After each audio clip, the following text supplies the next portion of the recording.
Programming Director for the Fort Myers Beach International Film Festival. Thank you so much for watching A Room Full of Nothing, one of our 5 feature films that were selected this year's festival. I have Elena and Duncan ready to do a Q&A. Both are the directors of it. Let's bring them on. Hello. How are you guys? Hey, good. Great. Welcome back. I'm sharing this video to my Facebook. That's why I'm going off screen for a second. Oh, okay. I was like, just slow away. That's well, guys, first off, congratulations. Really great film. I have a ton of questions. A lot of these questions, for those who may have saw our Q&A a long time ago, this may be the same thing, but this will be great because people who haven't seen it may have some questions. There's some people already commenting on it. That person's really excited. So anyway, the first question I have for you guys, right, is where did the story come from? What inspired you guys to have that story? And tell me more about that. Yeah, so we knew we'd come off of 2 seasons of a web series, and we knew we wanted to make a feature film, but we also knew we had $0 to do it. So we started waxing about what a narrative feature we could make for very little money. And my first thought was, well, if we have a movie with only one actor in it, that's going to cut our budget way down. So it started out as like a post-apocalyptic, last man on earth kind of a story. And I started writing some pages, and it was real boring. I was like, can we just have one person? Just like one person to talk to. How long did you get into the script before you were like 30 pages? That's a lot, though, for like one person. I mean, that's yeah. Well, there was also like this idea, while it was only one person, that like this character was like interacting with people, but like didn't realize that they weren't there. Like sort of like that season of Dexter, if you ever saw it, where Edward James Olmos is actually dead the whole time or whatever. Then like that got really complicated. So then we introduced a second character, a woman into the okay. And then it sort of evolved from there, and then just taking stories from our own life in Austin. We were in Austin when we shot it and wrote it, and we lived there our entire lives, and we sort of saw the downfall of the artistic community there. Spaces getting shut down. It's a space crisis. And that sort of informed where the story went from there. That's amazing. So one question I didn't ask you guys before, because I thought was really interesting, is all the shots that you have with literally no cars and no people, which looks like a pretty busy area. How did you guys pull that off? I mean, that's like, was it like super early in the morning, or how did you guys get all those awesome shots with nobody? Well, First of all, when Duncan wrote this script, he was like, this will be a really simple script because it's just one person. And like, we didn't think about all that stuff. And so like throughout production, the entire time we had to deal with something like that, literally everyone was like, simple script, Duncan, really excited to work on this simple script. Yeah, it became a lot more complicated than I had planned it to be. But we shot it way before, like now, especially in like March and April this year, it looked like that in downtown Austin. But we shot this in 2018, and Austin is packed. One, there's a lot of people there. That's why I'm so surprised at all these awesome shots. 2, Austin goes real hard on Saturday nights, and on Sunday mornings there's nobody downtown. So we went out a couple weekends and just camped out on the bridges and streets and stuff for waited for the sun a couple to rise. hours. No way. Got hours worth of footage to get those like 5 to 10 second clips. Yeah, because in Austin they have that. What is it, 6th Street, right? And they close the whole street off, and that's like what I think about Austin, which is probably every tourist who thinks about Austin is that. So like the fact that there's that one shot that you guys have is so awesome is the car coming through, and there's just nothing, like not even. I'm like, how do they pull that off? Right, you guys woke up super early. That one actually.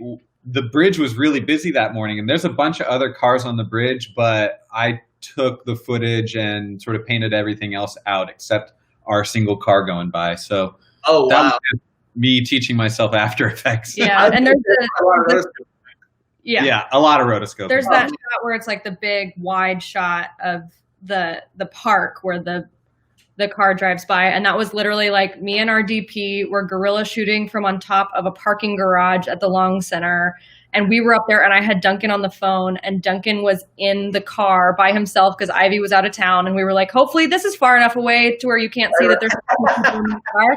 And we were like, okay. No one is driving through, go. And so he would like drive through like when there was like no cars, but there were still like people in the park to paint out, and like lights in the buildings way off in the distance to paint out and stuff like that. Yeah. Wow. Yeah. It's, I mean, for all this, I was like, that's totally impressive for it being Austin. And like, I mean, I can't even I live in the middle of nowhere, and I can't even do that in my driveway. So right. like, the fact that like you guys are going to pull that off in a big city is amazing. That was another cost saving method too, though. We could have paid a post person to do all that for us, but we didn't have the cash. So Elena was like, hey, if I buy you a Surface Pro and you teach yourself some After Effects and Photoshop and everything else, we don't have to pay a VFX artist, right? Or an animator. Or an animator. It's like, okay, $800 versus like $4 or $5 grand. Sure. I can't imagine what that rotoscoping was like. But how long ago did you guys do that? That I'm drawing a blank on. We finished filming principal photography was in January and February of 2018. That summer we did a works in progress screening, and then did like a couple of days of pickups. And like during basically all of 2018, Duncan was editing, and I was begging him to just like draw one frame every day. Because now they have that thing in After Effects where you just like highlight it and it does it all for you. Yep. The Roto tool. I use that a lot now too. Okay.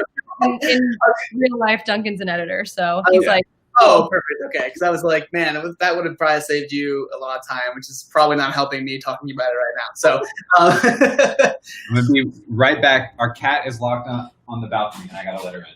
Oh no! What's the cat's name? Totally off topic question. This is Mystery. She is a trash cat. She ran away from our house for 2.5 years and came back, and we don't know where she was, but she came back with no teeth. So she's a mystery. Okay, that's definitely a mystery. Oh man. So back to your film. Sorry, because we can talk about your cat. Mystery is very important, though. Okay. So I want to talk about the cast, right? Because you have Duncan, you played a fantastic role, and you have Ivy, who is nominated for Best Actress in Feature Film, which is great. Congratulations to her if she's watching. So tell me about sort of that casting process. Did you know Ivy ahead of time? And Duncan, was this something that you always thought about you being in, or how did that come together? We did know Ivy ahead of time. Ivy and we met on a short film set like a long, long time ago. We were both acting in it. And then I brought her in to play a role in my web series a couple years later. And then on the second season of that web series, she came into the writer's room and helped produce it. And so we were like very familiar with working with her. And like, first of all, her work ethic is amazing. Second of all, she's an incredible actress and writer. And so we were really happy she said yes, especially since we asked her when she had 3-month-old twins at the time. Yeah. So she said yes when the twins were 3 months, and we shot it when they were 7 to 8 months. So shout out to Ivy, and especially her mom, for watching the girls a lot during that time. But yeah, so we knew her ahead of time, and a lot of the supporting cast are people that we'd worked with before as well. We're in our web series we did improv with or went to college with and stuff like that. That wasn't. I didn't want to act in it, if I'm honest. I had written it and was planning on directing it, and really wanted to just like play the role of a director and get my directing chops sort of like sharpened. But we had cast. We were in talks to cast this fella. Early on, he reached out to us when we were crowdfunding, actually asked to read the script, and we were like, sure, he'd be great. He was like, this sounds really awesome. I'd love to like be in it. And we were like, sweet. Yeah, we auditioned him, and he was great. Let's get it going. And then his managers came in about a week and a half, 2 weeks before we started shooting, and started asking a lot of stuff from us that we just couldn't deliver on because it was at an expense level that was way above where we were, and we just couldn't afford it. And so we ended up having to let him go, 3 days before we started shooting? Yeah, he was out. We were in Austin at the time. He was out in LA, and I had to like tell his agents, like, I'm so sorry. Like, we like him a lot, and like, this is no offense to him as an actor or a person at all, but like, don't put him on the plane. Yeah. Wow. So, yeah. That's yeah. So then, I mean, we couldn't do another like casting session in the 3 days before we started shooting. So I had written it, planning on directing it. The story is like all my voice anyway, so it just made sense. Examples from real life. Yeah, and I have a degree in acting, so it was sort of for me to like step in and just be like, you know what, we were planning on co-directing anyway. We can still do the directing thing with Elena behind the camera and be in front of it for half the movie. And we just sort of rolled with the punches there and banged it out. Yep. Yeah, that's awesome. So Elena, because you make an appearance in this film, you make a cameo. Was that something that was always planned, or you decided, hey, it'd be kind of funny to do a cameo in my own film? Yeah, that one was always planned. We had actually originally both planned cameos, but like I was always supposed to be the hipster girl, and Duncan was going to be the janitor in the theater. That oneer when he like walks backstage and then catches the actress. And so we were like, I guess we're upgrading Duncan from the janitor to the lead. And then we like called in a favor to a friend and was like, hey, would you mind cameoing? We have no money because Duncan was going to do it for free. It'll only be like a few hours. And Mike said yes. So I would say your cameo, Duncan's pretty big. It's pretty big. Yeah, big cameo. So so I have a question for you guys. Right, what was you guys? I mean, obviously, you guys had all these great shots of Austin. I can't even imagine what that was like getting those. You guys were great insight on that. But if you can think about all the challenging things aside from the actor dropping out, and aside from budget, what do you think the biggest challenge that you guys had to overcome was on this production? I guess it depends if we're talking about pre-production, post-production, or in production. Let's do all. If you guys don't mind. Pre-production, I would say we were both working as stand-ins on Fear the Walking Dead, just to like that's awesome. Make rent, so that we could take off 17 days to make this film. And we did pretty much all of pre-production from pop-up tents in the middle of nowhere in Texas, like in between standing in. And it was a lot of like places where we didn't have any cell service. So like before we'd drive to set, we'd like text our creative team and be like, these are all the things we need today. If we don't answer, it's because we don't have service. I'll be breaking down the script while I'm on set. We'll talk to you later. And those days on Fear are never shorter than like 16 hours. Yeah, I was going to be nice and say 13, but like they're really long days. It's a really hard show to shoot. So yeah, I would say it was a challenge getting everything up and running while working on a really big show at the time. But I like wouldn't trade that for the world, because I don't know, I found it to be like kind of the best position to be in at the time, because I got to like stand there while the DP and the director and the grips and the gaffers were setting up every scene, and I got to watch like big time TV directors direct this like really seasoned talent, and like I just shut up and listened instead of fucking around, and felt like I learned a lot that I brought directly to A Room Full of Nothing when we took that 17-day break. Wow, that's awesome. I didn't know that from our first. That's impressive. I mean, I'm sorry that 16-hour day. That's brutal. I mean, we were used to it. But seriously though, if I got any advice for a aspiring director out there, be a stand-in, because guess what? You're standing next to the director the entire time, and you get a crash course in like multi-million-dollar directing. Wow. So you get to see the director do their work and just be like right there the whole time.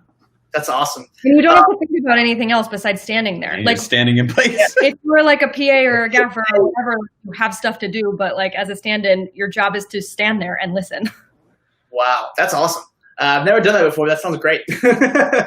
Well, I mean, but totally. Okay, so production. You go with production. Then. Oh, production. Just realizing as we were shooting that it wasn't going to be as easy as I thought it was when I was writing the script, because there's not supposed to be anybody around, but holding for airplanes a lot, just holding for like dogs in the distance a lot. We did scout the park twice and there was nobody there, and then the day we shot it there was like 1 million dogs. Yeah. Oh man.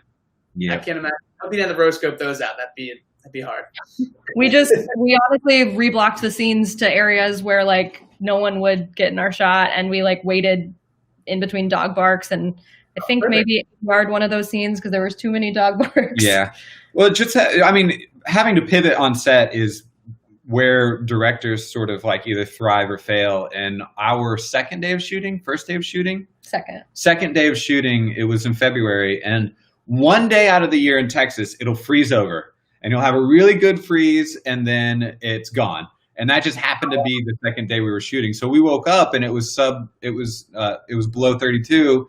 The whole town was frozen over. We had to delay shooting like 6 hours. Nobody like it's Texas like shut down when there's a little bit of ice. Like nobody knows how to drive. Everyone was stuck in their. I can't imagine. I mean, because it's funny. I had a buddy of mine who just left here. He's from San Antonio, and he always texts me, especially in the wintertime, like him outside in shorts, like drinking beer in the summertime. So I didn't know that. So that's gonna be ammo for me.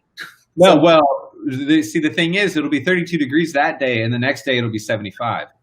Oh man, that's such a weird.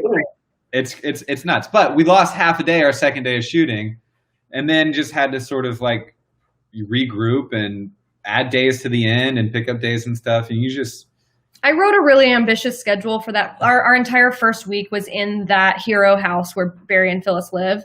Right. I wrote like a really ambitious schedule for that week anyway. And so we lost a lot losing those 4 hours, but the homeowners were so gracious and let us come back for 2 days at the end of filming to get all the stuff that we didn't shoot.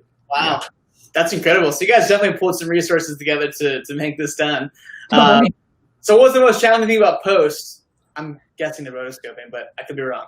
Rotoscoping was tough. We did hire a sound designer, a composer, and then our DP was our colorist. But I did all the editing, which is like all the assistant editing work, assembly, the editing, and then all of the animation, all of the rotoscoping, myself.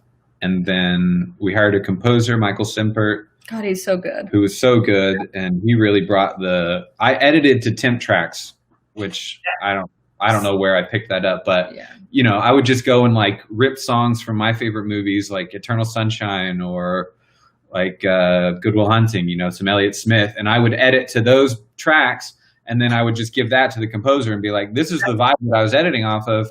Now give me something that I don't have to license.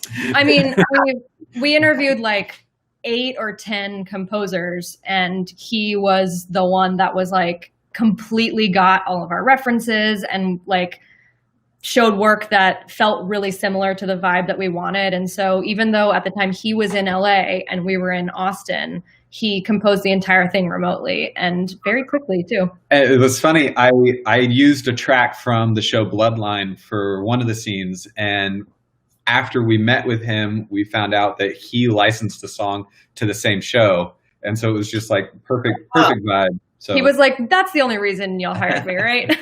I think it's just dawning on me now. I think we interviewed more people for the composer role than we did any other position on set. Yeah. Or in the entire production. Yeah. It's an important role for sure. And I mean, the music of your film was great. It was awesome. So kudos to that composer. Yeah. Well, guys, listen, thank you so much for taking the time out. Thanks for being a part of this. I'm super bummed we couldn't have a chance to meet in person, but hopefully 2021, let's hope for it. Guys, where can we keep up to date with your work? Where can we find you? Social media for those who are watching. How do we keep updated? Personally, I'm at Elena is Rad everywhere except Twitter. I'm Elena Weinberg there. The movie is also at ARFON. It's a room full of nothing acronym, ARFON movie. Our production company is Turtle Dove Films, and I'm sure that is a great place to see like when we make accounts for future projects. Awesome. I'm at Duncan Co. everywhere. Everywhere. Easy enough. Yeah. Cool. Well, guys, thank you so much for your time. It's good catching up with you guys. I'm really excited to see your future stuff, and please don't be a stranger. Stay in touch. Oh, we won't. Thanks, Kyle. Bye, guys. Bye. Bye. Oh man, what a great group, guys! So thank you so much for tuning in. Great Q&A with those guys. They're a lot of fun. Great film. We still have some festival left. We have a day and a half. It's coming up. Actually, a little less than that. We got some film starting very soon.